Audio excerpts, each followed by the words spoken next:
A good day to one and all. We have with us Doha Bank Group CEO Dr. Seetharaman. Welcome. Thank you.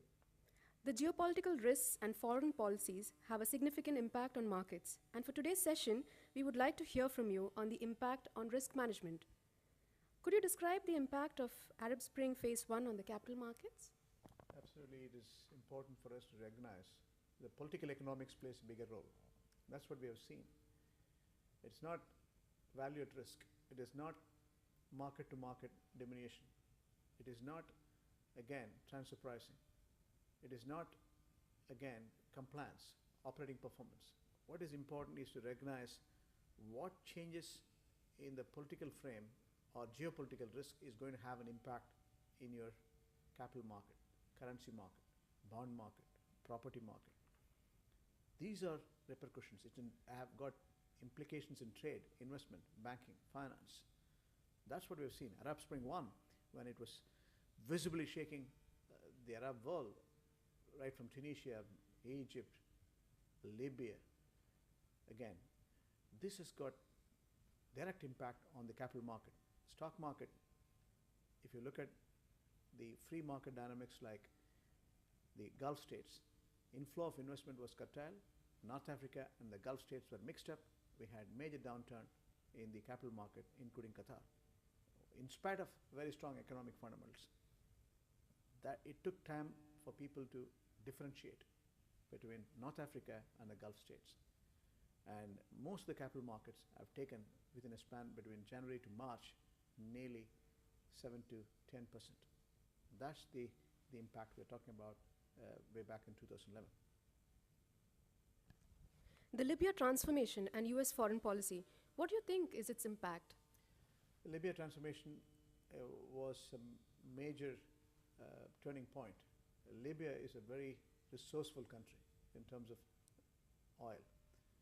It is part of the OPEC membership.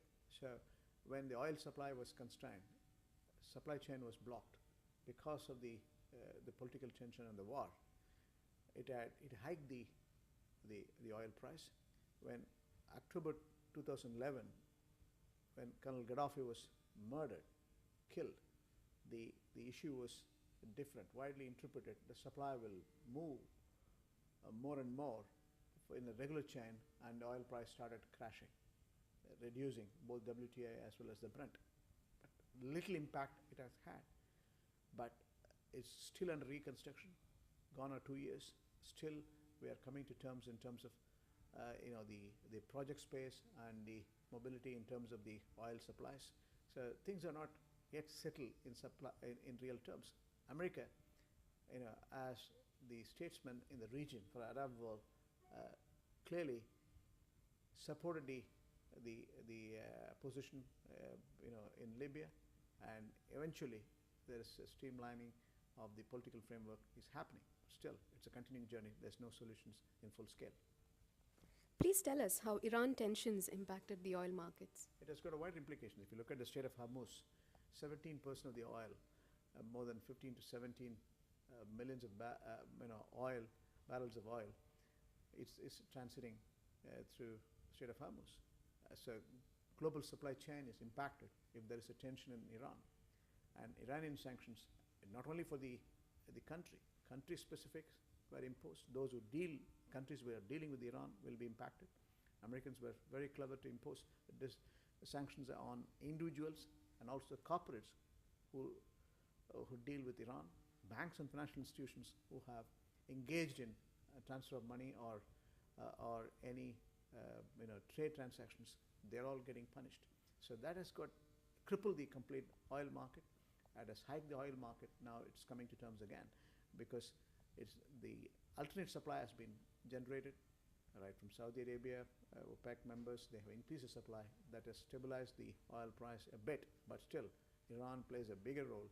Geopolitical makeup wise, Iran plays a very important role.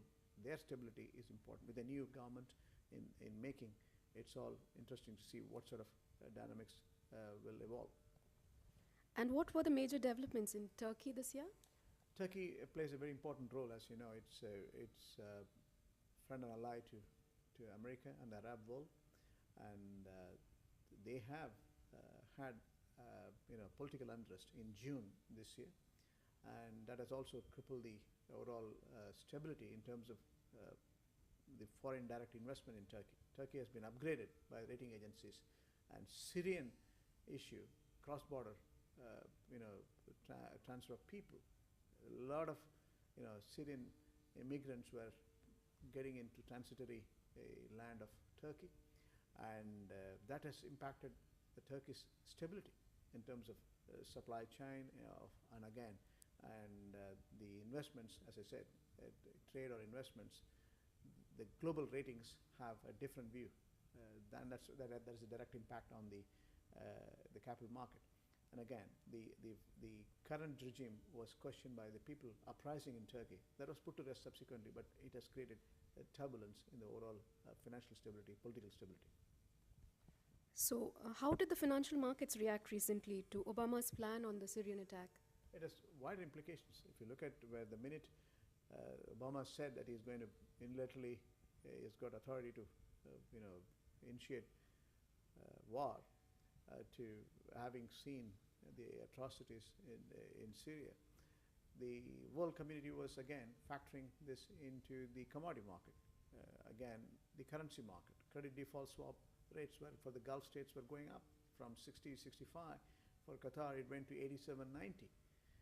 Now, after the St. Peter's G20 meeting, the whole thing got subsidized. Now there is a sense of order. Now people are differentiating it. They know the war is averted, and Russian intermediate, the chemical weapon issues were put to rest, and the United Nations have also resolved in substance a plan to decimate the chemical weapons. So this is giving a bit of a stability to the overall region as well.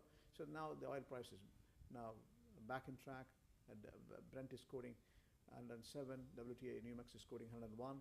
Credit default swap rates have been, in order now. More or less, the prices are softening in real response to the overall stability in the region.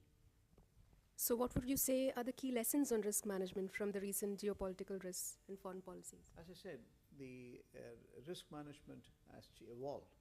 1980, when I started my chartered accountancy, we were looking at value at risk, transfer pricing, market-to-market diminutions. 1990, we looked at cost versus revenue discipline, and again, the risk management, including physical risk, credit risk, market risk, operational risk, security risk. These are, again, country risk, institutional risk. Those are the dimensions we are looking at. Today, it's integrated shareholders' value. If that's the case, politics and economics have to converge. And clearly, there is a constructive evidence, especially in the last 5-6 years, ever since the global financial crisis visibly shaking the world. The political economics is the driving force. So you need to take into account policy making of the politicians and how it has got direct impact into your country, into the geopolitical makeup, into the institutions, into the trade, investments, or banking, or market dynamics, currency market or commodity market. They all have political stability in place to have financial stability. That was indeed informative. Thank you, Dr. Seetharaman. Thank you.